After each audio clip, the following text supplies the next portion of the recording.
नमस्कार, बहुत स्वागत है आप सभी का। मैं हूं आपके साथ नैना यादव, लेकर हाजिर हूं हमारा खास शो आक्रमण। मिडिल ईस्ट का ये सीज फायर जो शांति नहीं, ये सिर्फ एक विराम है। इस दौरान वार्ता हुई जो बेनतीजा रही, जिसके बाद अब एक बार फिर से जंग भड़कने की आशंका बढ़ गई है।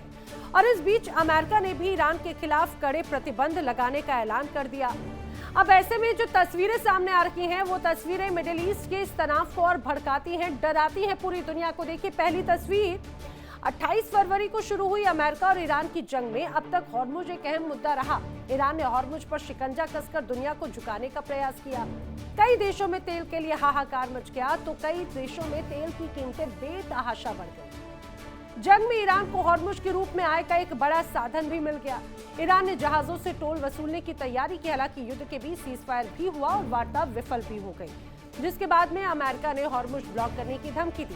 फिलहाल अमेरिका ने ईरान की घेराबंदी कर रखी है। अब जो दूसरी तस्वीर है, अमेरिका और ईरान के बीच वार्ता विफल होते ही एक बार फिर जंग की आशंका बढ़ गई है। और इस बीच ईरान के राष्ट्रपति पेजेश्किन की रूस के राष्ट्रपति पुतिन से बातचीत हुई और पुतिन ने दोनों देशों के बीच में मध्यस्थता की पेशकश की। उधर अमेरिका ने चेतावनी दी कि ईरान से कारोबार करने वाले देशों पर टैरिफ बढ़ाया जा सकता है। माना जा रहा है कि इससे अमेरिका और चीन के बीच में तनातनी भी बढ़ सकती है। यानी अगर पुतिन की मध्यस्थता फेल हुई तो तीसरे विश्व युद्ध की आशंका और भी ज्यादा बढ़ेगी। और अब जो तीसरी तस्वीर है, वो दुनिया की आर्थिक नस की है। यानी स्ट्रेट ऑफ हॉर्मुज पर अमेरिका और ईरान के बीच टकरार जारी है और इन दोनों के बीच में दुनिया भर की सांसें अटकी हुई है, क्योंकि हॉर्मुज पर ब्लॉकेज की वजह से दुनिया के कई हिस्सों में पहले ही तेल और गैस के लिए हाहाकार है। तो अब ये हालात हैं जो बताते हैं कि मिडिल ईस्ट में क्या अब अमन कायम होगा भी। फिलहाल इसकी उम्मीद नजर नहीं आती। जंग में फिलहाल एक छोटा सा ब्रेक लगा। आशंका है कि दोनों ही की पक्ष बारूद को फिर से इकट्ठा किया जा रहा है। चलिए करते हैं शुरुआत इस समय की बड़ी खबर के साथ में। हॉर्मुज स्ट्रेट से जुड़ी हुई इस समय की बड़ी खबर, नाकेबंदी को लेकर डेडलाइन से जुड़ी हुई बड़ी खबर है। हॉर्मुज स्ट्रेट नाकेबंदी पर ट्रंप की डेडलाइन खत्म हो गई है। हॉर्मुज की तरफ अब नहीं जा पाएंगे तेल टैंकर। हॉर्मुज पर अमेरिका की नाकेबंदी लागू हो चुकी है। ओमान की खाड़ी की तरफ से दरअसल नाकेबंदी की गई और ईरान को टोल देने वालों को अब अमेरिका रोकेगा। ईरान आने जाने वाले जहाजों को पकड़ सकता है यूएस, ये भी बात कही जा रही है। और अगली बड़ी वॉर ब्रेकिंग एक और बड़ी खबर जान लीजिए। बड़ी खबर, डेडलाइन खत्म होने के बाद ही डोनाल्ड ट्रंप का बड़ा बयान, पहला बयान सामने आ गया है। डेडलाइन खत्म होने के बाद ट्रंप का पहला बयान है। हॉर्मुज की में नाकेबंदी पर राष्ट्रपति डोनाल्ड ट्रंप ने कहा है कि हम ईरान से के छोटे जहाजों को खत्म कर देंगे। बड़ी खबर जो सामने आ रही है, नाकेबंदी के पास जो आएगा वो तबाह हो जाएगा। ये बात एक बार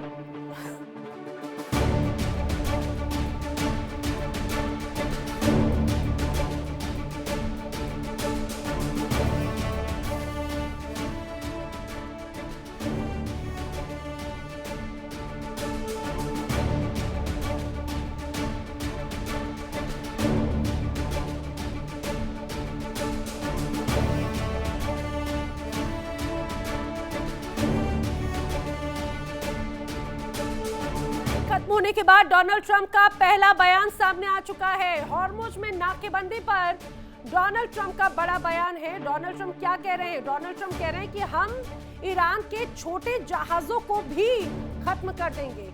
ईरान के ये छोटे जहाज हमारे लिए कोई खतरा नहीं है, डोनाल्ड ट्रंप ने कहा है। नाकेबंदी के पास जो भी आएगा वो तबाह हो जाएगा। दरअसल अब डोनाल्ड ट्रंप बड़ी धमकी दे चुके हैं कि हॉर्मुज स्ट्रेट पर नाकेबंदी होगी, क्योंकि ईरान उसी हॉर्मुज स्ट्रेट से गुजरने वाले तमाम जहाजों से टोल टैक्स वसूल रहा था। और ये बात बिल्कुल मंजूर नहीं थी अमेरिका को। अमेरिका ने कहा यह हम बिल्कुल नहीं होने देंगे। अमेरिका ने बार बार इस बात को दोहराया। अमेरिका की तरफ से कहा गया, खासतौर से डोनाल्ड ट्रंप की तरफ से कहा गया कि अब यहाँ पर नाकेबंदी होगी और जो साथ नहीं देगा वो पूरी तरह से खत्म हो जाएगा, जिसमें ईरान को बड़ी धमकी है। और हॉर्मुज पर नाकेबंदी को लेकर बड़ी बात जो सामने आती है, अमेरिका की धमकी और ईरान की धमकी क्या क्या है, दोनों रूप में समझिए। अगर मैं पहले अमेरिका की बात करूं तो अब हॉर्मुज पर कंट्रोल आसान हो जाएगा, ये डोनाल्ड ट्रंप को लगता है। हॉर्मुज पर पूरी तरह से ईरान का नियंत्रण है, ये ईरान का पक्ष है। दूसरी तरफ धमकियों पे धमकियां किस तरह से हैं? ईरान की ओर जो शिप आ जा रहे थे अब वो बैन हो जाएंगे, अमेरिका कहता है। ईरान कहता है हॉर्मुज से टोल देने पर ही शिप गुजरेगा, चाहे वो किसी भी देश का क्यों ना हो। अब अमेरिका की धमकी ये है कि ईरान को अगर टोल दिया तो रास्ता नहीं मिलेगा आगे का, ये समझ के रखिए। हॉर्मुज के करीब अब सैन्य जहाज ना आए, ईरान धमकी दे रहा है। ईरान कह रहा है जो अमेरिका के भेजे हुए तमाम सैन्य जहाज या अमेरिका का साथ देने वाले सैन्य जहाज अगर हॉर्मुज के करीब आते हैं तो उन्हें अंजाम तक पहुंचा दिया जाएगा। वहीं अमेरिका की धमकी है ईरान की भी आर्थिक अब घेराबंदी की जाएगी। तो ईरान बोल रहा है कि और कितना तोड़ोगे, पहले से ही हम इस तरह से परिस्थितियों का सामना करें। ईरान की तेल से कमाई अब बंद होगी। ईरान कह रहा है उकसावे वाली कार्रवाई हम बर्दाश्त नहीं करेंगे। धमकियों का सिलसिला दोनों तरफ से लगातार जारी है। बेतरतीब धमकियां लगातार अमेरिका की तरफ से दी जा रही है, तो ईरान भी लगातार जवाबी कार्रवाई करने के लिए बैठा हुआ है। वो ये बात बार बार कहता है। लेकिन आप समझिए जिस तरह से अभी हालात हैं, हॉर्मुज पर शिकंजा किस तरह से कसा जा रहा है वो भी आपको समझना चाहिए। आइए मैं आपको एक मैप के जरिए समझाती हूँ। अभी अगर ये जो पूरा रास्ता आप देख रहे हैं, जरा ध्यान से देखिएगा, ये हॉर्मुज स्ट्रेट है, हॉर्मुज द्वीप जो आप देख रहे हैं। अब जो सेफ पैसेज है और जो पुराना रास्ता है उसको समझिए। दरअसल ये वो वाला रास्ता है जहां पर ईरान ने दरअसल माइंस लगा रखे हैं, और वो माइंस का ऐसा जंजाल है कि वो, या कई बार तो ये खबरें आई कि ईरान को भी इतना ज्यादा जानकारी नहीं है कि आखिर कहां पर ईरान ने जाल बिछाया है, वो खुद ही कंफ्यूजन में आ गया। अब समझिए ये जो पूरा बंदर अब्बास पोर्ट देखिए, लारक द्वीप समझिए, केशम द्वीप समझिए, और ओमान की खाड़ी। अब ये जो ओमान की खाड़ी का हिस्सा है, सेफ पैसेज कौन कौन से हैं? और सेफ पैसेज के तौर पर ये दो ऐसे मुख्य रास्ते हैं जो खतरनाक माने जाते हैं, और यहाँ की तरफ ये सेफ पैसेज है जहाँ से आवागमन एक तरह से हो सकता है। जो पुराना रास्ता है या सुरक्षित रास्ता है, दरअसल वो पुराना रास्ता ये है, और सुरक्षित रास्ता जो आप हरे रंग की लाइन देख रहे हैं ये। लेकिन ये जो सुरक्षित रास्ता है, ईरान यहाँ पर भी घेराबंदी करके बैठा है। ये जो पुराना रास्ता है वहां पर तो है ही माइंस का खतरा, लेकिन जो सेफ रास्ता क्रिएट किया गया था, अब अमेरिका कह रहा है कि यहाँ से भी इसकी भी घेराबंदी है, इसकी भी नाकेबंदी है। तो नाकेबंदी वर्सेस घेराबंदी की तस्वीर है। घेराबंदी ईरान की तरफ से की गई, वो कह रहा है जो शिप यहां से गुजरेगा उसको टोल टैक्स देना होगा, और अमेरिका कह रहा है कि भाई टोल टैक्स अगर दिया तो उसका खामियाजा भुगतना पड़ेगा। अब पूरी दुनिया के अलग अलग हिस्सों के लिए चिंता का सबब है, आखिर वो करे तो करे क्या। अब आप ईरान के साम्राज्य को भी अगर समझें तो ईरान का साम्राज्य कैसे खासतौर से इस खाड़ी हिस्से में माना जाता है वो भी जरा समझ लीजिए। ईरान का साम्राज्य दरअसल ये है पूरा, हॉर्मुज द्वीप हो या लारक हो या ग्रेटर टुनूब हो, लेजर टुनूब हो, केशम द्वीप, अबू मूसा, सिरी, फरूर और केश, ये पूरा एक तरह से ईरान के साम्राज्य में आता है। कुछ ऐसे क्षेत्र हैं जो ईरान के साथ साथ ओमान के साथ में वो शेयर करता है। अब ये कहा जाता है कि भाई ये इस पे एक तरह से एकाधिकार ईरान का है। अब कई देश ये दावा करते हैं कि इसमें एक तरह से इंटरनेशनल वाटर ट्रीटी का हिस्सा है। जो 12 नॉट्स की बात कही जाती है वो बेसिकली वो इसके हिस्से में आता है, लेकिन ईरान कहता है कि ये जो पूरा हिस्सा है ये हमारा है, और इस पर खासतौर से अगर खार्ग द्वीप की बात करें और हॉर्मुज, तो वो सबसे इंपॉर्टेंट हो जाते हैं। और यही वजह है कि खार्ग द्वीप की बात है, हॉर्मुज की बात है, लारक, ग्रेटर टुनूब, लेजर टुनूब, तो ये बहुत सेंसिटिव एरियाज है और ये अपनी ताकत एक तरह से मानता है ईरान, तो उसी को ही कमजोरी बनाने की कोशिश एक तरह से अमेरिका कर रहा है। लेकिन दुनिया भर में हाहाकार क्यों है वो भी आपको समझना चाहिए। कई महत्वपूर्ण रीजंस हैं दरअसल उसको लेकर। दुनिया भर में हाहाकार इसीलिए है क्योंकि ये जो एक छोटा सा हिस्सा जो आपको यू शेप का नजर आता है, ये ही सबसे ज्यादा फांस बना हुआ है लोगों के लिए। ऑस्ट्रेलिया ईंधन की मांग में करीब 1000% तक ये बताया जा रहा है कि उस डिमांड और भी ज्यादा बढ़ चुकी है। ऑस्ट्रेलिया पेट्रोल की कीमतों में लगभग 32% की बढ़ोतरी अभी तक हो चुकी है। कई पेट्रोल पंपों के बंद होने की खबर भी आ गई है और करीब 90% रिफाइंड फ्यूल का एक तरह से आयात इसी हिस्से से होता है। अब एटीएफ की कीमतें जब बढ़ी तो उसकी वजह से 10 से 20% तक किराया भी अंतर्राष्ट्रीय स्तर पर बढ़ चुका है। यानी कि अगर आप ऑस्ट्रेलिया जाना चाहते हैं या वहां से आना चाहते हैं तो पहले की जो कीमतें थी अब वो बढ़ चुकी हैं 10 से 20%। और यही वजह है जबकि ऑस्ट्रेलिया अमेरिका के साथ में इस पूरे मिडिल ईस्ट से फिलहाल दूर नजर आता है। वो क्लियर कट कह चुका है और यही वजह है कि डोनाल्ड ट्रंप नाराज भी हो रहे थे। अब ऑस्ट्रेलिया के बाद में फिलीपींस की बात की जाए, सरकार ने दरअसल राष्ट्रीय ऊर्जा आपातकाल घोषित कर दिया है जिस तरह के हालात अभी हैं। अब दूसरी तरफ जिस तरह से स्थिति है, बाकायदा हफ्ते में केवल 4 दिन ही लोग काम कर रहे हैं सरकारी दफ्तरों में, यानी कि कहा जाए कि कट शॉर्ट किया जा रहा है वर्क फ्रॉम होम और वर्क फ्रॉम ऑफिस को। 4 दिन दफ्तर आकर लोग काम करते हैं। अब वियतनाम की बात कर लेते हैं फिलीपींस के बाद में। वियतनाम में पेट्रोल की कीमतों में 20% तक की बढ़ोतरी दर्ज की गई है। डीजल की कीमतों में 30% से ज्यादा की वृद्धि दर्ज की गई। अब कंबोडिया का हाल भी जान ले। कंबोडिया में पेट्रोल की कीमतों में 65 से ज्यादा का एक तरह से उछाल हुआ है। 65% कीमतें बढ़ा दी गई। लाओस में ईंधन की कीमतों में 33% तक की वृद्धि हो गई है। म्यांमार और थाईलैंड की अगर बात करें तो ईंधन की किल्लत की वजह से यहां पर राशनिंग एक तरह से शुरू हो चुकी है। गाड़ियों के लिए ऑड इवन नियम यहां पर लागू हो चुका है। दुनिया में भी हाहाकार है, तो उससे निपटने की फिलहाल तैयारियां की जा रही हैं, लेकिन आखिर ये तैयारियां कितने लंबे वक्त तक कारगर साबित होंगी ये कुछ नहीं कहा जा सकता। लेकिन अब लोगों के मन में सवाल ये बहुत उम्मीद जागी थी शांति वार्ता को लेकर। कहा जा रहा था कि शांति वार्ता है तो ये तनाव शांति वार्ता के साथ में सुलझ जाएगा, अलग अलग बिंदु। और जब दोनों देश मुख्य वार्ता टेबल पर सामने आए थे तो उम्मीद जागी थी कुछ थोड़ी सी कि बातचीत होगी तो लोगों को रियायत मिलेगी। लेकिन शांति वार्ता फेल हो गई, तो आखिर अब आगे क्या होगा, आखिर अब आगे किस तरह का खेल रचा जाएगा, ये लोग सोच सोच के परेशान हैं। अब समझिए आगे क्या हो सकता है। आपको एक स्पेकुलेशंस बताएं जो बहुत प्रबल है। वैश्विक सप्लाई पर बड़ा प्रभाव पड़ सकता है और समुद्री व्यापार धीमा हो सकता है, बहुत रफ्तार कम हो सकती है और अगर ऐसा हुआ तो आपूर्ति इससे बाधित हो सकती है। इसके अलावा समुद्री व्यापार में बीमा लागत और भी ज्यादा बढ़ सकती है, क्योंकि खतरा समुद्र के व्यापार में बहुत ज्यादा बढ़ चुका है, क्योंकि समंदर में ही अब लड़ाई चल रही है, जंग चल रही है। इसीलिए समंदर में व्यापार में बीमा लागत और बढ़ सकती है। और अगर बीमा लागत बढ़ती है तो ऐसा नहीं है कि सिर्फ जो व्यापार करें उन पर असर है, असर आप पर भी पड़ेगा, क्योंकि कीमत अल्टीमेटली आपसे, आम इंसान से एक तरह से निकाली जाएगी। अब शेयर बाजार जिसका जो अभी हाल है पिछले कुछ दिनों से लोगों की सांसें ऊपर नीचे हैं। अब जानकारी है कि शेयर बाजार में भी भारी गिरावट आ सकती है। विकासशील देशों के लिए भी संकट और भी ज्यादा गहरा सकता है। ये बात इसीलिए अब चिंता का सबब एक तरह से बना हुआ है। इसी बीच एक बड़ी खबर आपको बता दें, अगली वॉर ब्रेकिंग बड़ी खबर, हॉर्मुज़ डेडलाइन खत्म होने पर डोनाल्ड ट्रंप ने किया है एक पोस्ट। जी हां, नाकेबंदी के पास अगर आए तो कर देंगे तबाह। डोनाल्ड ट्रंप कह रहे हैं ड्रग तस्करों जैसी कार्रवाई हो जाएगी, यानी कि जो वेनेजुएला में हाल हुआ उसी तरह की धमकी है डोनाल्ड ट्रंप की। हॉर्मुज़ में अमेरिका ने नाकेबंदी शुरू कर दी है। ईरान की नौसेना पूरी तरह से तबाह हो गई है। डोनाल्ड ट्रंप कह रहे हैं नाकेबंदी के पास अगर आए तो जहाज हो जाएंगे नष्ट। और सबसे खास बात यह कि धमकियों का सिलसिला तो दोनों तरफ से जारी है। आप ये भी बात मान के चलिए, आखिर इस धमकी के मायने क्या, इस नाकेबंदी के आने वाले वक्त में किस तरह के आसार हैं, किस तरह का प्रभाव होगा, ये तमाम स्पेक्यूलेशंस जो सामने आ रही थी अब वो बहुत प्रबल होती नजर आती हैं। करेंगे चर्चा, खास मेहमानों का पैनल मेरे साथ में है।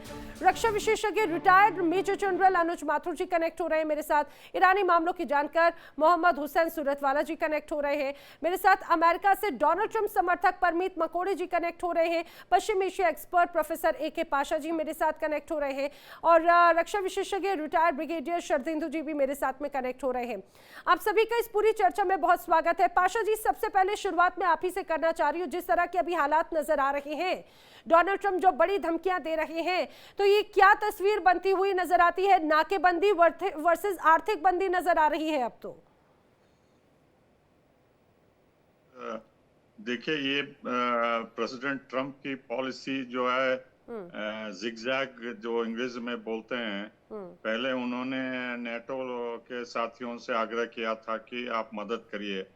बाद में जब उनको कोई मदद नहीं मिली, उन्होंने कहा कि हमारा तेल वहां से नहीं आता, हमारी जिम्मेदारी नहीं है बोल के पलट गए।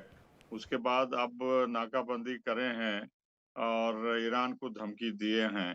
तो जो 2 डिस्ट्रॉयर्स भेजे थे, ईरान का कहना है कि उनको वापस कर दिया गया जब उन्होंने धमकी दी इसको उड़ा देंगे बोल के।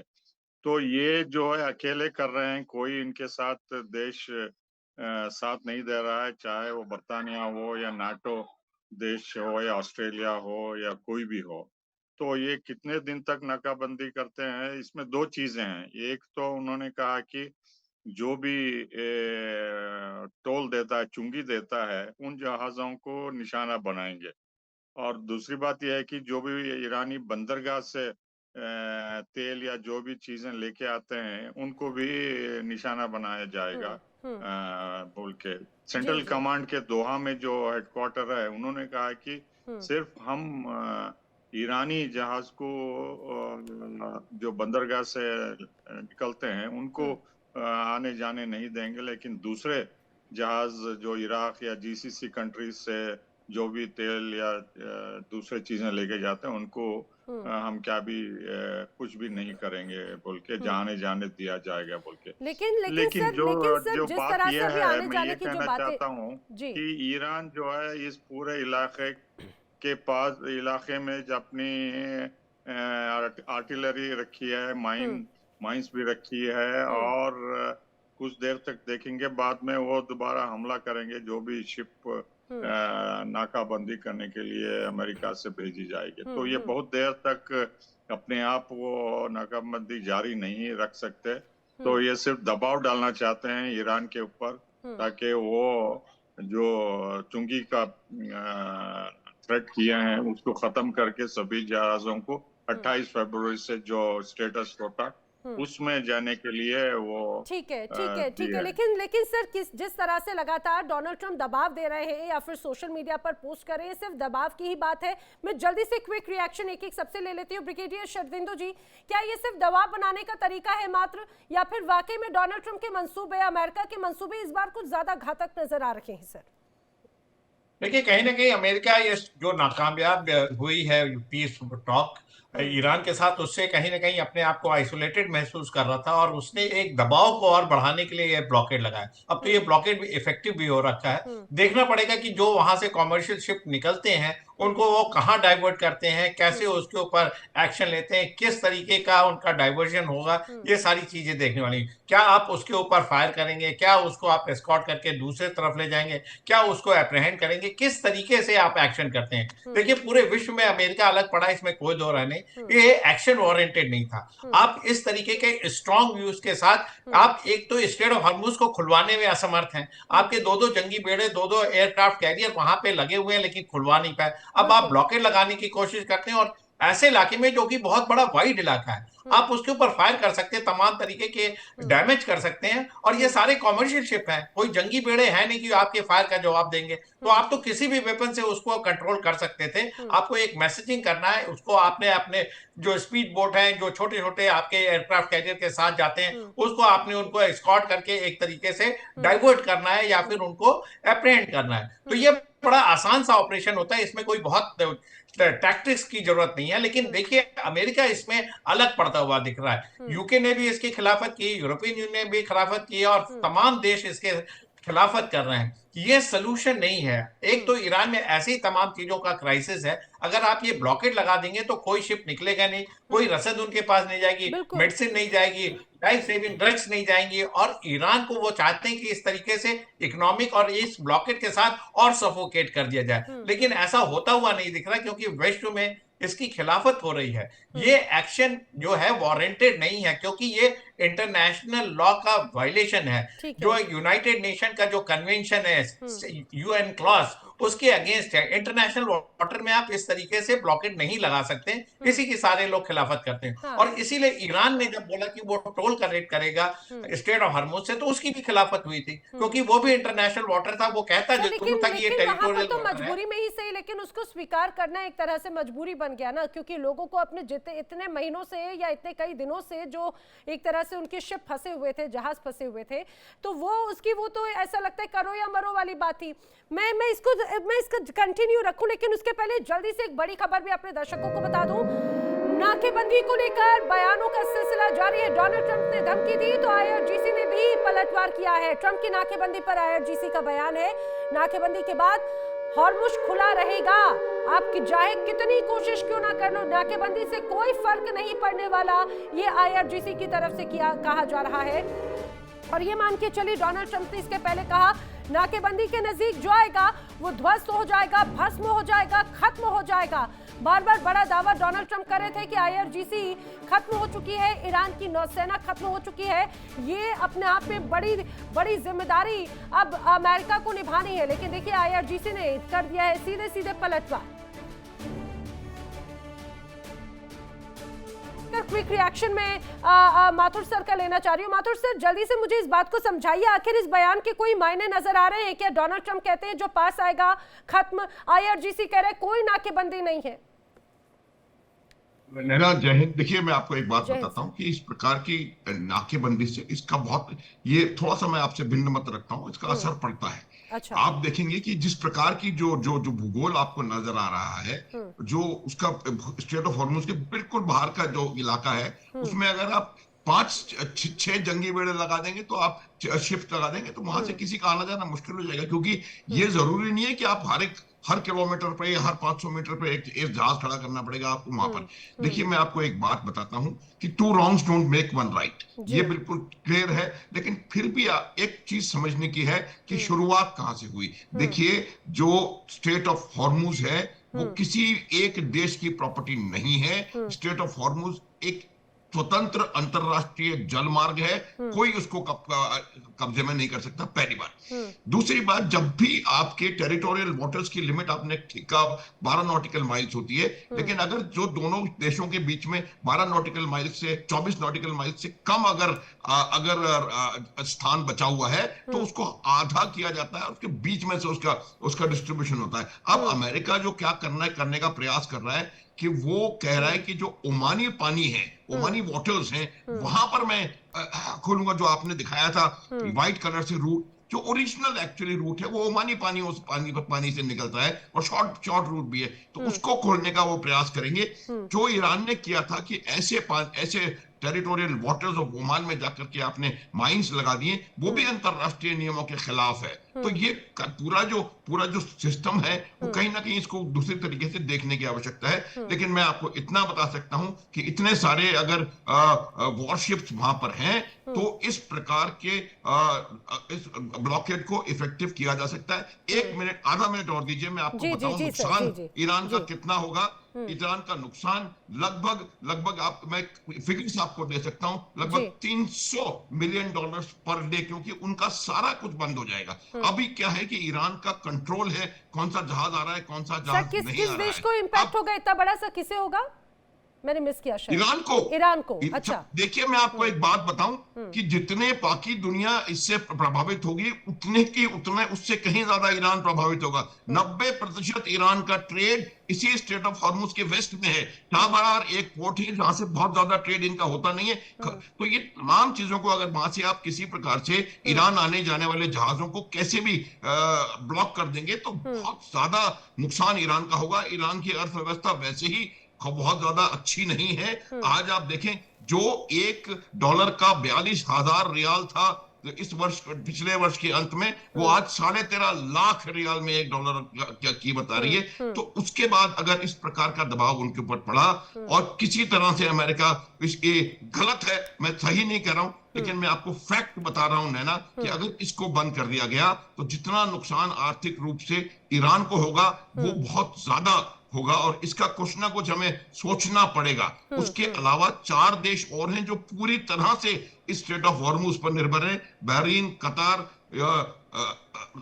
इराक और कुवैत। उनके पास कोई और जल मार्ग नहीं है, तो उनके ऊपर जो असर होगा, उनकी food security, agriculture security, fertilizer security, बहुत तमाम चीजें इससे प्रभावित होंगी। तो मेरा ये मानना है कि इसको बहुत जल्दी कुछ ना कुछ करना पड़ेगा। लेकिन ये चीज मैंने, अगर आपको याद हो, 2 दिन पहले आप ही के शो में कही थी कि अब अमेरिका इस जगह को कॉम्बैटाइज करेगा, ताकि जो नियंत्रण ईरान के पास है वो नियंत्रण ना रहे, और वही एग्जैक्टली उन्होंने करके दिया है। हाँ, और सर कोशिश तो हालांकि वही रही है, लेकिन ईरान बार बार कह रहे हैं कि भाई कंट्रोल तो उनके हाथों में ही रहेगा। इस बात को लेकर अलग अलग तर्क जरूर नजर आते हैं, लेकिन मैं एक बार जरा अमेरिका का रुख करना चाह रही हूँ। जिस तरह से परमीत जी मेरे साथ में कनेक्टेड है, डोनाल्ड ट्रंप के समर्थक है। परमीत जी, कहा जा रहा है कि जो 37 से 40 दिनों का जो एक बड़ा तनाव वाला माहौल रहा, उसमें ईरान को कुछ मिला या ना मिला, ईरान को नुकसान तो जितना हुआ, लेकिन अमेरिका को भी बहुत भारी नुकसान हुआ। डोनाल्ड ट्रंप भी बहुत ज्यादा नुकसान में रहे। किस रूप में?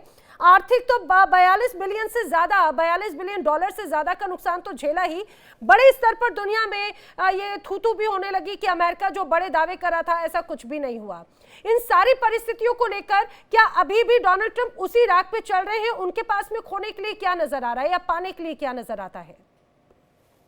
देखिए, ये कहना कि America is on the wrong side of the equation या अमेरिका को इसमें भारी नुकसान हुआ है युद्ध में, ये शायद गलत है, क्योंकि टीवी के चैनल्स पे और प्रोपेगेंडा वॉर में जरूर ईरानी जो हमारे फ्रेंड्स लोग हैं या पैनलिस्ट लोग हैं जो आते हैं, they talk a lot about कि भाई ईरान जीत रहा है, अमेरिका हार रहा है। इससे वस्तु स्थिति, battle ground reality is totally different. But Parmeet ji, दरअसल परमीत जी, डोनाल्ड ट्रंप वो मैडमैन थ्योरी पे वर्क करते हैं, दुनिया में भौकाल बनाते हैं और भले अंदर ही अंदर जो भी चीज चल रही होती है। लेकिन अभी जो सड़कों पे हम देख रहे हैं, जो लोगों में नाराजगी है, हंगरी इलेक्शंस के जो रिजल्ट है वो कुछ और कह रहे हैं ना।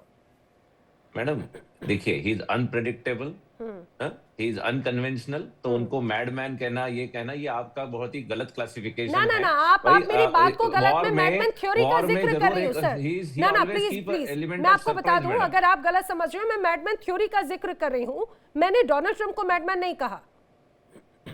तो मैडम वो क्या है, ही इज वेरी अनकन्वेंशनल, और उनकी जो एक डिप्लोमेसी की अलग स्टाइल है, हर लीडर की अलग स्टाइल है, और ये कभी भाई इस तरह से अनोखे लीडर निकलते हैं जो एक कंफ्यूजन को भी अपना एक डिप्लोमेसी का पार्ट बनाते हैं कि अपोनेंट को हमेशा कंफ्यूज रखो, मीडिया को हमेशा कंफ्यूज रखो, लेकिन अपने स्ट्रेटेजिक ऑब्जेक्टिव्स को जरूर अचीव करो। और स्ट्रेटेजिक ऑब्जेक्टिव यह है कि उनको सबसे पहले ईरान की न्यूक्लियर कैपेबिलिटीज को कमजोर करना था। वो इस युद्ध में अमेरिका ने जरूर जबरदस्त रूप से उनकी न्यूक्लियर कैपेबिलिटीज को कमजोर किया। दूसरे बाद उनकी बैलिस्टिक मिसाइल्स को तो कैपेबिलिटीज को पूर्ण तरह से तबाह किया। उसके बाद उनकी जो नेवल कैपेबिलिटीज है, मैडम अमेरिका का एक, हमारे यहाँ पे कुछ पैनलिस्ट हैं, मैं किसी और चैनल में उनके साथ डिस्कस कर रहा था, वो कहते हैं कि अमेरिका का एक युद्धपोत 1000 किलोमीटर पीछे चला गया, इसलिए अमेरिका।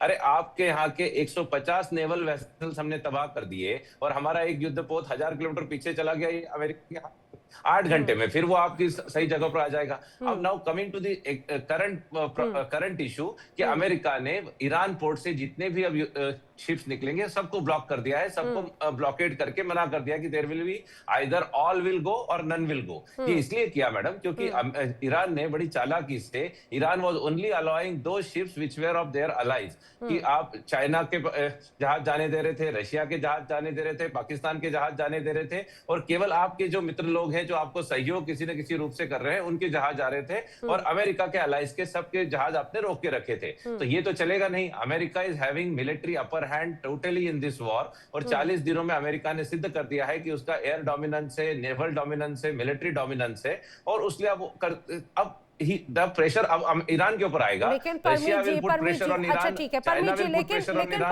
परमीत जी इस बात को मुझे बताइए, अमेरिका और ईरान में कितना डिफरेंस है? अगर क्षेत्रीय लिहाज से बात करें, फाइनेंशियल लिहाज से बात करें, जनसंख्या के लिहाज से बात करें, और रिजीम वाइज बात करें, एक है सुपर पावर और उसके आगे ईरान का एक छोटा सा हिस्सा जिसकी आर्मी आपके ये कहा जाए बहुत छोटी टुकड़ी का एक तिहाई भी ना होगा, लेकिन अगर आप उसके साथ में बातचीत करें, भाई उसने आपको 40 दिनों तक उलझा कर रखा, इस बात को आप मान रहे हैं या नहीं मान रहे?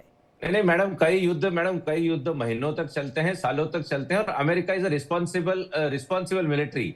ईरान को पूर्ण रूप से ध्वस्त करना ये 4 दिन का काम है, इतना अमेरिका के पास सैन्य शक्ति है। But because there are the responsible military only attacks the military establishment. कई बार आप देखते हैं कि तेहरान के रोड्स पे लोग जाके बोलते हैं कि अरे तेहरान तो बिल्कुल वैसे ही खुशहाल है, ये इसीलिए है क्योंकि America has only attacked the military अच्छा, मैं एस्टेब्लिशमेंट। अगर वो मोहम्मद हुसैन सिविलियंस सूरत वाला जी से जवाब ले रही हूँ, वो कुछ कहना चाह रहे हैं, फिर बाकी सबके भी रिएक्शन, सब आपकी इस बात पे कुछ कहना चाह रहे थे। मोहम्मद हुसैन जी। नैना जी, ये रिस्पॉन्सिबल मिलिट्री कैसे कह सकते हो, और आप इसकी मुखालिफत क्यों नहीं कर रही हैं? जब 168 बच्चियों को एक स्कूल में जिसने मारा है, गांधी नाम के हॉस्पिटल को जिसने उड़ाया है, बच्चों के हॉस्पिटल्स और सबको मार रहे हैं, इसको ये रिस्पॉन्सिबल मिलिट्री कह रही हैं, और आप भी उसकी मुखालिफत नहीं कर रही हैं? कैसे आप ये कह सकते हैं, जो कि सब ने देखा है? और रही बात ये कि वो ये कह रहे हैं कि बहुत ताकतवर है, और ये सब एक बोल दीजिए, आप क्या बोलना चाहते हैं? रिस्पॉन्सिबल कहते हुए आपको शर्म नहीं आ रही है मकोड़े जी? सर, आपकी रेजिम ने 25,000 लोगों को, आप ही के सिटीजन्स के, ईरान के सिटीजन्स को, फेक न्यूज सिर्फ वेस्टर्न मीडिया की। 168 बच्चियों के खून को पूरी दुनिया ने देखा है, और ये जो आप बात कह रहे हैं फेक न्यूज बेस है, झूठ बात कह रहे हैं आप। ये कैसे आपको शर्म नहीं आ रही है? 168 बच्चियों के बाद में आप रिस्पॉन्सिबल कहते हैं उनको? आप क्या है, आपके यहाँ पर मिलिट्री एस्टेब्लिशमेंट स्कूल्स और मदरसा और हॉस्पिटल्स को यूज करते हैं, या उनके पड़ोस में अपना एस्टेब्लिशमेंट लगाते हैं, तो कई बार मिनिस्ट्री ऑफ अमेरिका ने कबूल किया है कि उनसे गलती हुई है। अगर नैना जी, आप तो इसको जानती हैं, आप एक जिम्मेदार रिपोर्टर है, जर्नलिस्ट हैं, आप इनको कहें कि किस तरह की अनऑथेंटिक बातें कर रहे हैं आपके चैनल के माध्यम से। अगर आपको ये लग रहा है कि ईरान की तरफ से अगर ऐसे कोई एक्ट हुए, तो आप में और अमेरिका में और ईरान में डिफरेंस क्या है? फिर आप जिन्हें टारगेट करते रहे, हुआ नहीं है। इवन इसराइल ने एक फोटो नहीं बताया कि किसी हॉस्पिटल को ईरान ने मारा है। अमेरिका का सामान्य जनता को बड़ा आहत होता है अगर इस तरह से सिविलियन डेथ होती है, तो इसीलिए अभी ट्रम्प की बात कीजिए। ट्रम्प ने अपोलोजाइज किया, ट्रम्प ने अपोलोजाइज किया, हेक्सेट ने आके माफी मांगा। इतना बड़ा जुर्म करने के बाद अगर मगर के साथ आप बात करते हैं, आपकी रजीम ने 25,000 से ज्यादा लोगों को आप खत्म कर देते हैं 7 दिन के प्रोटेस्ट में। फेक न्यूज के ऊपर मत बात कीजिए मकोड़े जी, फेक न्यूज के ऊपर बात मत कीजिए। आप अभी 168 का जवाब दीजिए। परमीत जी, यही सारे जो बड़े बड़े दावे या फेक दावे करने के बावजूद ये जब इस तरह की परिस्थितियां बनी, यही वजह है कि ऑस्ट्रेलिया आपसे कन्नी काट चुका है, नेटो आपसे कन्नी काट चुका है, आपके साथ यूके साथ में नहीं आना चाहता। ये अगर ये नैरेटिव्स इसी तरह से पेश किए जा रहे हैं, वही तो बात कह रहे हैं बार बार यहाँ पर हुसैन साहब, बार बार यही तो बात कह रहे हैं वो, कि क्या उन बच्चियों को जिन्हें टारगेट किया गया वो आप लोगों के अनकैलकुलेटेड पूरा ये अटैक था, या आप लोगों के मिसगाइडेड अटैक थे, या फिर टारगेट ही था आम जनता को दबाव बनाकर इस तरह से हमले, एक तरह से उनको निशाना बनाना? टारगेट स्कूल और हॉस्पिटल, ये कोलैटरल डैमेज गलती से हुआ होगा, तो उसके लिए अमेरिकन जनता को वाकई बड़ा उनको आघात हुआ है, और आहत हुए हैं, आहत हुए हैं। लेकिन जिन्हें हमला किया वो है या नहीं है? आप ये अगर मगर करके ये आप लोगों की भावनाओं को और आहत कर दे रहे हैं। नहीं मैडम, ये क्लियर बात है कि रोग रजीम जो है, जो न्यूक्लियर कैपेबिलिटीज लेकर पूरी दुनिया को जो ब्लैकमेल करती है, वो ईरान करती है। मैडम, ये स्टेट ऑफ हार्मोज को वेपनाइज किसने किया? स्टेट ऑफ हार्मोज को पूरे दुनिया को ब्लैकमेल किसने किया? वो ईरान ने किया। और आज वहां के madam, death to America, death to Israel, और इजराइल को पूरी दुनिया को नक्शे से मिटा देंगे। ये स्ट्रेट ऑफ हॉर्मोज पिछले 47 साल से ईरान में रेवोल्यूशन आने के बाद से, ईरान के ऊपर जालिमाना सैंक्शंस लगने के बावजूद, ईरान को अलग अलग जंगों में ढकेलने के बावजूद ईरान ने कभी बंद नहीं किया था। क्यों बंद हुआ? क्योंकि अमेरिका और इस्राइल ने हमला किया है। ईरान ने अब ये डिसाइड किया है कि पिछले 47 साल से हमने स्ट्रेट ऑफ हॉर्मुज को बंद नहीं किया, तुमने हम पर पाबंदी भी लगाया। ये बंद होने की सबसे बड़ी वजह अमेरिका का नाजायज हमला है। अमेरिका को इसका जवाब देना चाहिए। और आज ये जो ब्लॉकेट करने के लिए आए हैं, एक मिनट मुझे बोलने दीजिए प्लीज, बोलने दीजिए। आज ये अमेरिका ब्लॉकेट करने के लिए आया है, और ब्लॉकेट करने के बाद अमेरिका ये कहता है कि उन लोगों के ऊपर चालान लगाएगा जिन्होंने पैसा भरा है, और उनकी फीस को उनके ऊपर जुर्माना लगाएगा। अब आप बताइए, फ्रांस का जो नेवल यहां से निकला है, फ्रांस का जो वेसल निकला है, ये तो अमेरिका के अलायंस में से है, हो सकता है उसने पैसा भरा होगा, तो क्या उसके ऊपर पाबंदी लगाएगा? ईरान को कोई फर्क नहीं पड़ता है वो फ्रांस के ऊपर पाबंदी लगाए ना लगाए। अगर वो इंडिया के ऊपर पाबंदी लगाने की बात कर रहा है, चाइना के ऊपर पाबंदी लगाने की बात कर रहा है, ये ईरान ने उन लोगों को इजाजत दिया है वहां से निकलने के लिए, तो अमेरिका होता कौन है कि इंडिया के ऊपर पाबंदी लगाने की बात करे या चाइना के ऊपर? हिम्मत है तो चाइना और रशिया के ऊपर पाबंदी लगाएगा। यकीनन वो ये नहीं करेगा। सिर्फ और सिर्फ ये फेस सेविंग के लिए कदम उठाने की कोशिश है, और इस कदम में भी ये किसी तरह से कामयाब नहीं होने वाले हैं। अमेरिका ने मैडम ये वी नीड टू अंडरस्टैंड कि अमेरिका जो दिखा रहा है वो एक तरह से चाइना और रशिया को अपनी ताकत दिखा रहा है, और उसने अपनी चाइना और ताकत सही रशिया को मायने में ताकत दिखा भी दी दिखाना, है। शर्देंदु जी, चाइना और रशिया को ताकत दिखाने के लिए क्या ये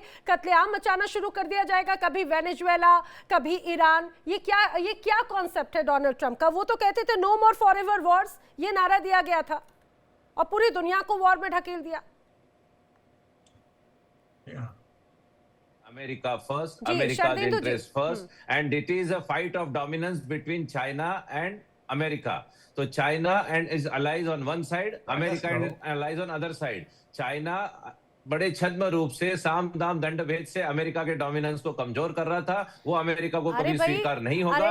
इसलिए जो देश अमेरिका के साथ में गया है, बिल्कुल समझ गए, लेकिन आप आंकड़ों पे जरा फैक्ट पे भी बात कीजिए ना, फैक्ट इधर उधर से नहीं होते। तो फैक्ट पे बता रहा हूं मैडम। पहले मैं शर्देंदु जी, पाशा जी और माथुर जी से भी आपने कई बातें बोली, उनका रिएक्शन ले लेती हूँ। शर्देंदु जी, ये तो नो वॉर फॉरएवर की बात थी जी।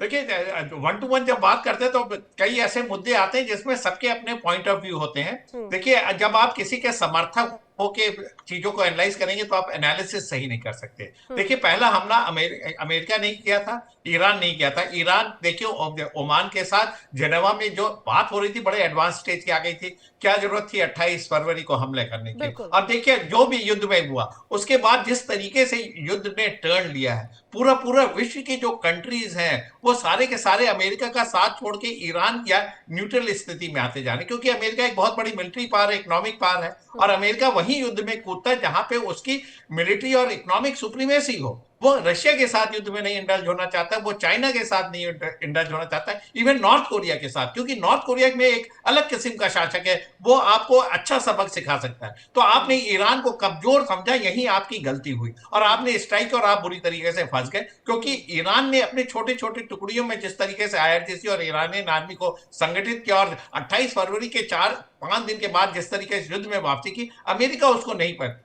अब उसने सबसे बड़ी गलती की जो ब्लॉकेड लगा के आप एक देश को पनिश करने के चक्कर में बाकी 193 देशों के क्यों खटिया खड़ी कर रहे हैं, क्यों उनको पनिश कर रहे हैं? साउथ ईस्ट एशियन कंट्री का हाल देखिए, साउथ एशियन कंट्री का हाल देखिए, यूरोप का देखिए। यूरोप को ना तो रशिया से ऑयल और एनर्जी मिल रहा है, ना मिडिल ईस्ट से मिल रहा है, तो यूरोप कहां जाएगा? सबके अपने अपने इंटरेस्ट हैं। अमेरिका अपने इंटरेस्ट को पूरे विश्व पे नहीं थोप सकता है, उसको समझना पड़ेगा, उसको अपनी ग्लोबल जिम्मेदारी समझना पड़ेगा। अगर चाइना आपका नंबर 1 दुश्मन है तो आपको चाइना को हैंडल करने के अलग तरीके, ना कि ईरान के ऊपर स्ट्राइक करके, ईरान के चाइना को हैंडल करने का यही तरीका है। और जो आपने ब्लॉकेट लगाया हुआ है, ब्लॉकेट से आप क्या अचीव करना जवाब देना है तो आप दूसरे देशों की आप गर्दन पकड़ेंगे क्या? कभी वेनेजुएला पर आप दुनिया की तमाम जो अलग अलग अर्थव्यवस्था है या फिर उनकी जो खासियत है उसको कंट्रोल कैसे कर सकते हैं आप? और जो ब्लॉकेट लगाए, कल को ब्लॉकेट के साथ अगर तमाम फ्रिगेट और डिस्ट्रॉयर स्ट्राइक आपको एस्कॉर्ट करते हैं आपके कॉमर्शियल शिप्स को, तो क्या आप उनके ऊपर हमला करेंगे? अगर हमला करेंगे तो उसका क्या लेवल होगा, किस तरीके से अदर कंट्री रिएक्ट करेंगे? तो ये सारी चीजों को अच्छे से वॉर गेमिंग करके कोई एक्शन लेना चाहिए। होता क्या है कि नी जर्क रिएक्शन, इमीडिएटली आपको कुछ शो करना, अपना अस्तित्व दिखाना और फिर आप उससे बैकआउट कर जाएंगे, फिर कहेंगे हमने युद्ध जीत लिया, हमने ब्लॉकेट सक्सेसफुल कर लिया, हमने ईरान को तबाह कर दिया और ग्राउंड पे सिफर, जीरो। तो अमेरिका की आज की डेट में स्थिति ये हो रखी है कि बड़े बड़े वादे, बड़े बड़े मीडिया ब्रीफिंग, बड़े बड़े क्लेम और ग्राउंड पे उसका जी जी, तो इस तरीके की चीजों से अमेरिका जैसे देश को बचना चाहिए। जी जी, बात पहले यहाँ पे परमीत जी कुछ कह रहे थे। परमीत जी, क्या दुनिया की जितनी संसाधन है उस पे एक तरफा क्या सिर्फ अमेरिका का हक है क्या? ये दादागिरी नहीं है तो और क्या? मैडम, अमेरिका दोस्तों का दोस्त है, दुश्मनों का दुश्मन है। तो ये अगर हमारे दोस्त को, हमारे स्ट्रेटेजिक अलाय को, अगर आप इजराइल को कहे कि मैं दुनिया के नक्शे से मिटा दूंगा, और आप अगर अरे तो दुनिया के दूसरे भी तो देश हैं, उनके भी दोस्त और उनके भी अपने अपने कॉन्फ्लिक्ट्स हैं। अब क्यों इजराइल के साथ में ईरान का कॉन्फ्लिक्ट था? आखिर किसने अधिकार दिया था? आप वेनेजुएला के प्रधानमंत्री राष्ट्रपति को उठाकर ले आते हैं, उनके परिवार को उठाकर ले आते हैं, किसने अधिकार दिया था? सप्लाईज, अगर ड्रग्स का सप्लाई अमेरिका में हो रहा है तो उनको वो उनके ऊपर जो एक्शन हुई वो बराबर एक्शन हुई है। और अगर यहाँ पर भी कुछ कह रहे थे, परमीत जी कह रहे थे, एक करके रिएक्शन हिजबुल्लाह और हमास, मैडम हिजबुल्लाह और हमास को आप फंडिंग करके, प्रॉक्सी वॉर करके हमारे मित्रों के ऊपर मिसाइल के रोज अटैक करेंगे तो अमेरिका का ये युद्ध जायज है। पाकिस्तान को आप किस मुंह से सपोर्ट करते हैं? आप पाकिस्तान को आपने किस मुंह से सपोर्ट किया है? Pakistan is just it's a tactical arrangement. Pakistan के साथ अगर आपने इजराइल को कैसे पाकिस्तान आपने ईरान क्लीन के चिट साथ दे 900 दी? किलोमीटर की बॉर्डर शेयर करता है परमीत मैडम। जी, ये तो सिलेक्टिव अप्रोच है। वेल प्लीज मुझे दूसरों से भी रिएक्शन लेने दीजिए। जी पाशा जी, फिर मैं माथुर सर का रुख कर रही हूँ। जी पाशा सर। जी नैना जी, आनी हुसैन जी, मेरी तरफ जी। से ये एक विनती है, आप एंकर जी। हैं, आपकी इजाजत के बगैर कोई नहीं बोलेगा। जी, आप जी, अगर इजाजत देंगे तभी बोलेंगे। जी, ये जी। बीच में बोल के ट्रम्प की तरह दादागिरी यहाँ स्क्रीन पे भी चलाएंगे तो क्या दूसरे यहाँ चुपचाप बैठे रहेंगे? जब आपका मौका आएगा तभी बोलना चाहिए, बीच में बिल्कुल इंटरप्ट नहीं करना चाहिए। ये तो बहुत ही अनडेमोक्रेटिक है, ये डिक्टेटरशिप है ट्रम्प की तरह। आप बीच में बोल के दूसरों के साइलेंस करना चाहते हैं, ये बिल्कुल गलत नहीं, वो बात परमीत जी है। और दरअसल जो भी वो डोनाल्ड ट्रम्प कुछ के वो सपोर्टर है जो ना, भी इस कुछ वजह से। पॉइंट बाय पॉइंट मैं बोलना चाहता हूँ। जी, जी, देखिए, सर। उन्होंने कोलेटरल डैमेज का बहाना बोल के ये स्कूल के ऊपर जो हमला हुआ, सिर्फ एक ही स्कूल नहीं है, उसमें 24 स्कूल हैं और जिसमें बच्चे मारे गए हैं, और 250 हॉस्पिटल्स हैं जिनको उन्होंने नुकसान पहुंचाया है, और कई यूनिवर्सिटीज को उन्होंने, कॉलेजेस को बर्बाद किया है। एक तो ये है। दूसरा जो है, सिविलाइजेशन खत्म कर देंगे बोल के ये अमेरिका ने धमकी दी। क्या ये कम धमकी है? क्या न्यूक्लियर वेपन्स यूज करने की किसकी इजाजत के बगैर ये कर रहे हैं? और उन्होंने ये भी कहा कि हम तहस नहस कर देंगे पावर प्लांट्स को वगैरह वगैरह बोल के। तो लगातार 40-45 साल से अमेरिका धमकी दे रहा है और वहाँ रेजिम चेंज का एजेंडा निकाल रहा है, और ये सिलसिला चला आ रहा है लिबिया से, सीरिया से, और लेबनान से, और इराक से, और अफगानिस्तान से। अभी भी अमेरिका सबक नहीं सीखा है। और ये लेकिन पाशा जी, एक और बात ये बताइएगा, यहाँ पे परमीत जी ने कहा कि चाइना को जवाब देने का ये तरीका है। क्या ये चाइना को जवाब देने वाला तरीका था, या फिर अपनी बादशाहत या फिर तेल पर कब्जा करने का एक तरीका था? देखिए, अगर भारत को पाकिस्तान को जवाब देना है तो क्या हम दूसरे देश के ऊपर हमला कर देंगे? बिल्कुल नहीं। आपस में अमेरिका और चीन को निपटना होगा।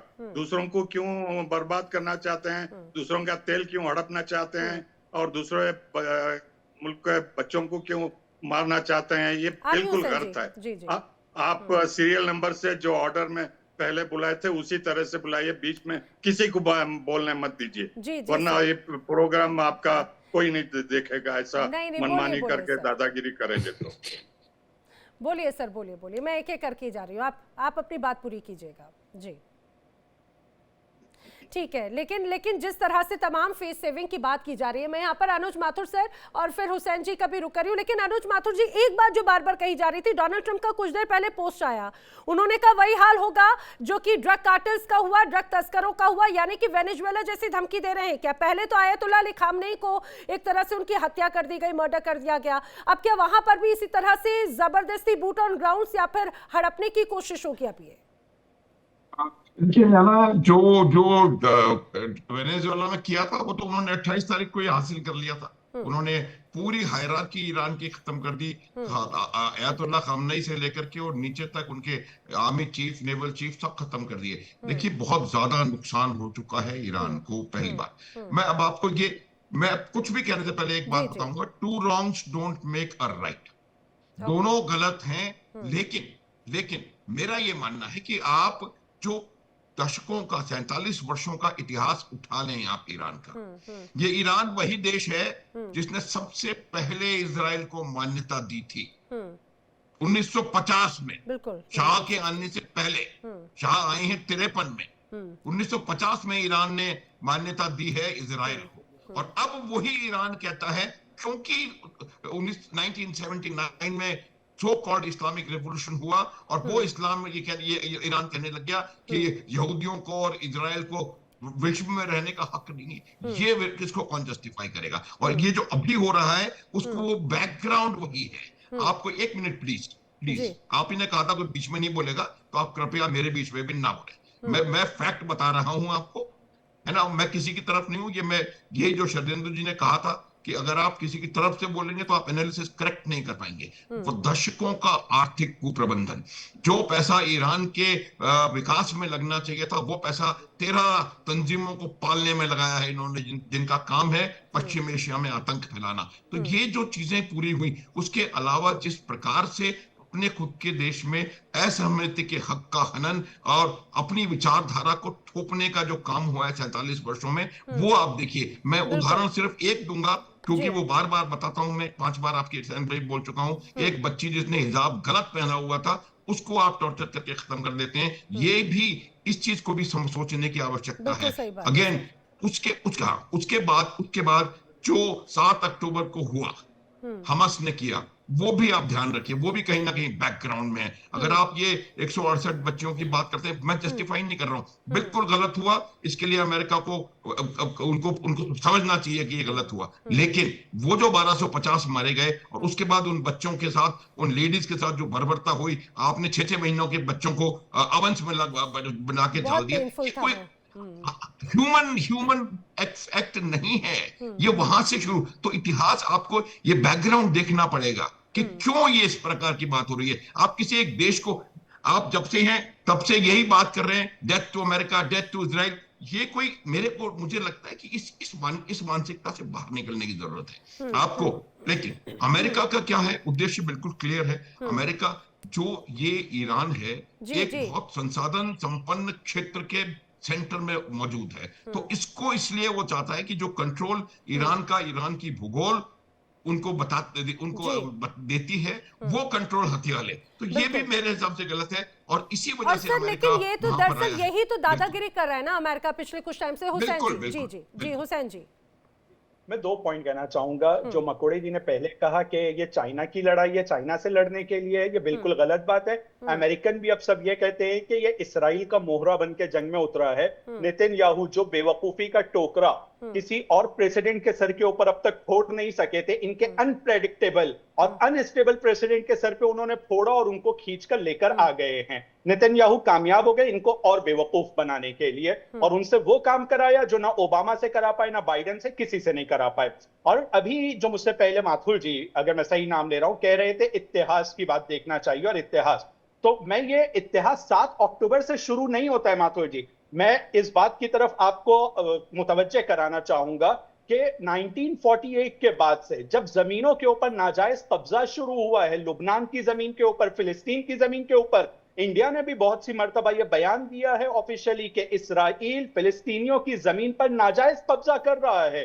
तो उन नाजायज कब्जों को आजाद कराने के लिए हिजबुल्लाह अपनी जमीन की लड़ाई लड़ रहा है, फिलिस्तीनी अपनी जमीन की लड़ाई लड़ रहे हैं। जाहिर सी बात है कि जब इंग्लैंड के खिलाफ भगत सिंह लड़ाई कर रहे थे, तो हम भगत सिंह को शहीद कहते हैं, इंग्लैंड उनको आतंकवाद कहता है। इसराइल की नजर में जो आतंकवाद है वो जरूरी नहीं है आतंकवाद हो, इसकी तरफ मुतवज्जे होना जरूरी है। और हम लोगों को दोनों के दरमियान फर्क समझना जरूरी है कि अगर कोई अपनी जमीन की लड़ाई लड़ता है, जैसे भगत सिंह लड़ रहे थे, इंग्लैंड अगर उनको आतंकवाद कहता है तो हम आतंकवाद कहेंगे? नहीं, हम उनको शहीद कहते हैं, ये फ्रीडम फाइटर्स हैं। और ये बात कि ईरान उनका सपोर्ट करता है, ईरान एकदम क्लेम करता है, खुलकर कहता है कि वो हमास का भी सपोर्ट करता है, वो हिजबुल्लाह का भी सपोर्ट करता है, और हर उस फ्रीडम फाइटर का सपोर्ट करता है जो अपनी जमीन के लिए लड़ रहे हैं। तो इसके अंदर कोई बुरी बात नहीं है। रही बात यह कि ईरान के ऊपर आपका मुझे पॉइंट बहुत अच्छा लगा कि अमेरिका चाहता है कि ईरान के ऊपर कंट्रोल हो, क्योंकि ईरान जियोपॉलिटिकली जिस जगह पर है, आपने बहुत,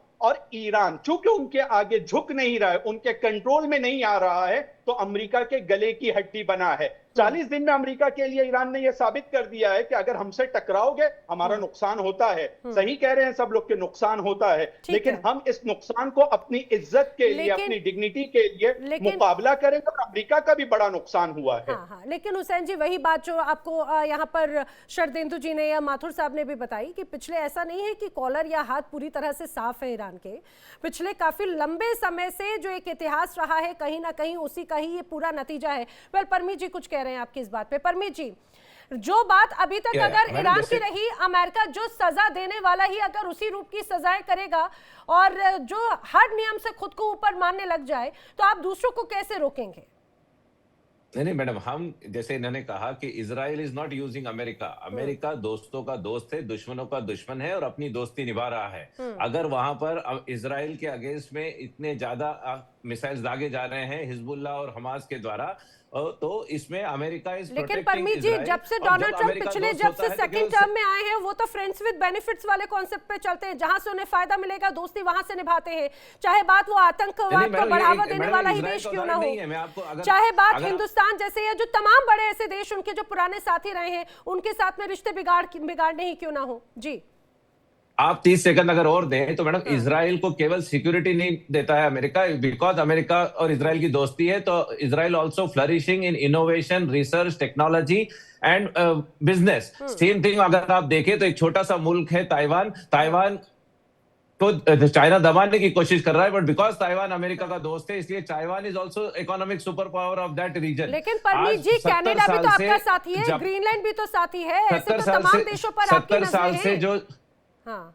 70 साल से जापान का उदाहरण हुआ, पोलैंड का उदाहरण हुआ, जर्मनी का उदाहरण हुआ, ऐसे तमाम देश, साउथ कोरिया का उदाहरण हुआ कि जो अमेरिका का सच्चा दोस्त है वो अमेरिका के साथ में है तो उसकी इकोनॉमिक प्रॉस्पेरिटी भी होती है। नाउ कमिंग टू कनाडा का जो आपने उदाहरण दिया उसमें मैं बताऊं, कनाडा अमेरिका को अगर $200 बिलियन का सप्लाई कर रहा है और उससे केवल $100 बिलियन का सामान खरीद रहा है और बाकी 100 बिलियन चाइना से खरीद रहा है, तो हम 100 बिलियन का नुकसान क्यों देखें? American president is putting pressure on Canada कि भाई रिएक्शन ले रही हूँ, वक्त कम है। माथुर सर आपकी बात पे कह रहे हैं, फिर पाशा सर का रुख करियो। जी माथुर सर 30 सेकंड्स प्लीज। जी देखिए, मैं सिर्फ एक चीज इनको याद दिलाना चाहता हूं, ये मेरे शब्द नहीं है, हेनरी किसिंजर के शब्द हैं, और उन्होंने कहा था कि enmity with America is dangerous and friendship with America is फेटल।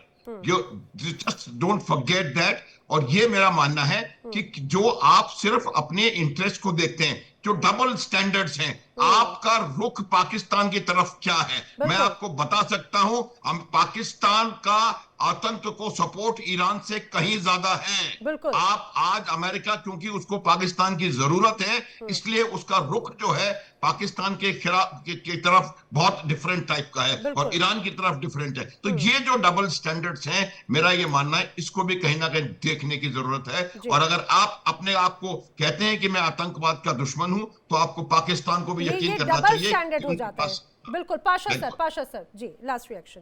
जी मुझे एक मिनट दीजिए, मैं 3 पॉइंट्स बोलना चाहता हूँ। एक तो ये कहना है कि अमेरिका के दोस्त डेवलप होते हैं और उनको अमेरिका मदद करता है, बिल्कुल गलत है। हमारे पड़ोसी पाकिस्तान को उन्होंने इतना इस्तेमाल किया, देखिए उनका हाल क्या हुआ। इजिप्ट का देखिए और कई देश जो लैटिन अमेरिका में है।